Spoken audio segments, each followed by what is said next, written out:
Türkiye'de ortalama banka hesabı bakiyesi 15 bin lira civarında. 150 bin değil, 15 bin.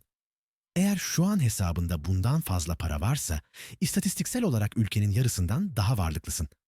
Milyonlarca insan ellerinde 15 bin liradan az bir parayla hayatta kalmaya çalışıyor. Her ay başı sıfırdan başlıyorlar, ay sonuna kadar dayanmaya uğraşıyorlar ve döngü tekrar başlıyor. Ama işin komik tarafı ne biliyor musun? Ekonomi sözde büyüyormuş. Borsa rekorlar kırıyormuş. İhracat rakamları artıyormuş. Haberlere baksan her şey güllük gülistanlık. Ama sen bu videoyu izliyorsan muhtemelen finansal olarak boğuluyormuş gibi hissediyorsundur. Maaşın yetmiyor, kredi kartı ekstresi her ay daha kabarık geliyor, market alışverişinden eli boş dönüyorsun. Acaba ben mi yanlış yapıyorum diye düşünüyorsun. Hayır. Rakamlar haberlerin anlattığından bambaşka bir hikaye anlatıyor. Ben bu videoyu hazırlarken TÜİK verilerini, TCMB raporlarını, Türkiye Bankalar Birliği istatistiklerini ve Türk iş araştırmalarını didik didik ettim. Haftalarca bu rakamların içinde boğuldum ve gördüğüm tablo seni muhtemelen derinden sarsacak. Hazırsan başlayalım. İşte 2026'da Türkiye'nin gerçek finansal tablosu. Ocak 2026 itibariyle asgari ücret net 28.075 lira olarak belirlendi. İlk bakışta fena bir rakam gibi görünmüyor değil mi? Geçen yıla göre artmış, nominal olarak yükselmiş. Ta ki Türk İş'in her ay düzenli olarak açıkladığı açlık sınırı rakamını görene kadar 30.143 lira. Evet doğru duydun. Asgari ücret 4 kişilik bir ailenin sadece ve sadece yemek masraflarını bile karşılayamıyor. Kira yok bu hesapta. Elektrik yok, su yok, doğalgaz yok, ulaşım yok, çocuğun okul masrafı yok. Sadece sofrayı döndürmek için gereken para bile asgari ücretten fazla. Peki ya yoksulluk sınırı? Yani bir ailenin kira, fatura, ulaşım, sağlık, eğitim dahil normal bir insan gibi yaşayabilmesi için gereken minimum tutar? 98.188 lira. Neredeyse 100 bin lira. Asgari ücret bunun üçte birinden bile az. Şimdi bir düşün. Bu ülkede milyonlarca insan asgari ücretle çalışıyor. Fabrikalarda, marketlerde, restoranlarda, inşaatlarda ter döküyor. Ve bu insanların maaşı sadece karınlarını doyurmak için gereken paranın bile altında kalıyor. Bu artık bir yoksulluk problemi değil. Bu, orta sınıfı yutan, çalışan insanı içine çeken yapısal bir tuzak haline geldi. Ama bekle, işler daha da karanlıklaşıyor. Eğer bu videonun devamında paylaşacağım rakamlar seni rahatsız edecekse, muhtemelen tam da olman gereken yerdesin. Şimdi abone ol ve bildirim zilini aç. Çünkü birazdan göreceğin istatistikler canını yakabilir. Ama bunları bilmen gerekiyor. Kimse sana bu gerçekleri söylemiyor. Kredi kartı borçlarından bahsedelim. Çünkü bu konu sessiz sedasız yayılan bir salgın gibi tüm ülkeyi sarıyor ve kimse alarm vermiyor. Türkiye Bankalar Birliği Risk Merkezi verilerine göre 2025 yılı Ağustos ayı itibariyle kişi başına düşen ortalama kredi kartı borcu 65.024 lira seviyesine ulaştı. Sadece bir yıl önce bu rakam 43 bin lira civarındaydı. Bir yılda %50,7 artış. %50. Bu normal bir artış değil, bu bir patlama. Ve unutma, bu ortalama bir rakam. Yani bazı insanlar çok daha az borçluyken bazıları 100 bin, 150 bin, hatta 200 bin lira kredi kartı borcu taşıyor.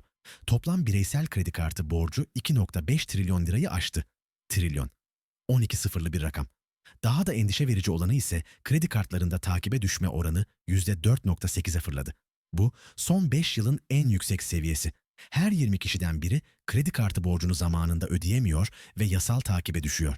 Minimum ödeme yapıp her ay borcu çevirenleri, faiz sarmalında boğulanları saymıyorum bile. İşte tam bu noktada matematik acımasızlaşıyor. Sana basit bir hesap yapayım. Diyelim ki 65 bin lira kredi kartı borcun var ve her ay sadece asgari tutarı ödüyorsun. Güncel ortalama kredi kartı faiz oranı aylık %4,25 civarında. Bu borcu kapatman için yıllar geçmesi gerekiyor. Ve o yıllar boyunca bankaya ödediğin toplam tutar, ana borcunun 2 katını hatta 3 katını bulabiliyor. Sistem tam olarak böyle çalışıyor. Kredi kartı şirketleri, senin borcunu ödeyememen üzerine kurulu bir iş modeli işletiyor. Onlar için ideal müşteri, her ay minimum ödeme yapan ama asla borcunu bitiremeyen, sürekli faiz ödeyen kişi. Sen onların en sevdiği müşteri tipisin. Ve günde ortalama 4.000 kişi bu tuzağa düşüyor. TÜİK verilerine göre hane halkı tasarruf oranı 2018 yılında %16,5 seviyesindeydi. İnsanlar gelirlerinin 6'da birini kenara koyabiliyordu. Peki 2024'te bu oran ne oldu biliyor musun? %11,3. 6 yılda 5 puanlık düşüş. Türkiye eskisine göre çok daha az tasarruf eden bir ülke haline geldi.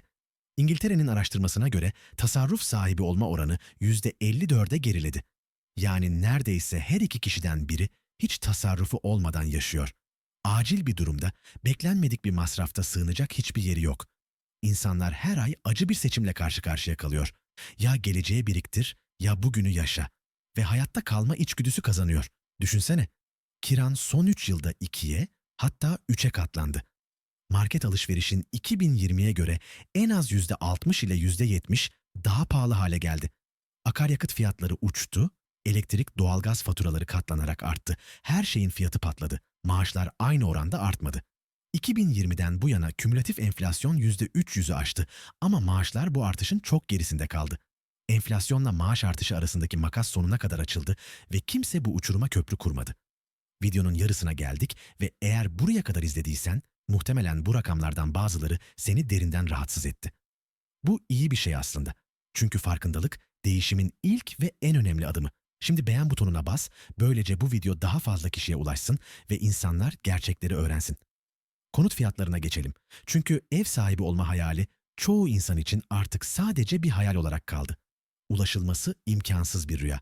TCMB Konut Fiyat Endeksi verilerine göre 2025 yılının son çeyreğinde Türkiye genelinde ortalama konut fiyatı metrekare başına 45.457 lira olarak gerçekleşti. Basit bir hesapla 100 metrekarelik standart bir daire için 4,5 milyon lira gerekiyor. İstanbul'da mı yaşıyorsun? O zaman rakamlar daha da vahim. Metrekare fiyatı 74.153 lira. Yani 100 metrekarelik sıradan bir ev için 7,4 milyon lira ödemek zorundasın. Beşiktaş, Kadıköy, Sarıyer gibi popüler semtlerde bu rakam 10 milyonu rahatlıkla aşıyor. Şimdi gerçekçi bir hesap yapalım. TÜİK'e göre Türkiye'de yıllık ortalama hane halkı kullanılabilir, geliri 662.414 lira. Aylık yaklaşık 55 bin lira ediyor. Ama bu ortalama rakam ve averajlar yalan söyler.